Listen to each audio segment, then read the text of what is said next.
Alam nyo ba para kay Tito Badang na ang pagkakaroon ng anak na bakla ay itinuturing niyang sumpa? Pwes dito sa sasabihin ko, sampal sa'yo to at eto ang tunay.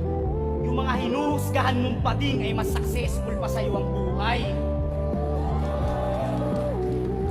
Si Vice Ganda, Ogie Diaz, o kahit nga kay Diwata lang tangina ka. Magmumukha kang pulube pag dinikit ka sa kanila. Alam mo bang para sa mga LGBT mas nakakahiya kang nilalang? Mas gugustuhin pa nilang maging bading kaysa maging badang.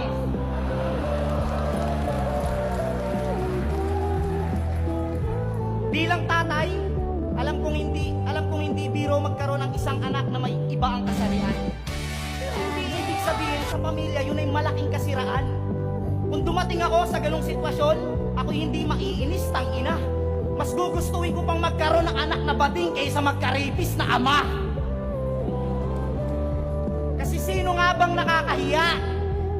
Yung mga lalaking nagbibihis babae pero kumakayod ng marangal para lang mailabas yung pamilya? O yung mga lalaking lalaki pero nanghihipo ng babae para mailabas yung similya? Kung may kasalanan man ang mga bading, siguro kung may kasalanan man, sa mata lang ng Diyos. Pero wala kang karapatang mangusga. Ikaw bukin ang ina ka, pati sa batas ng tao, lumabag ka.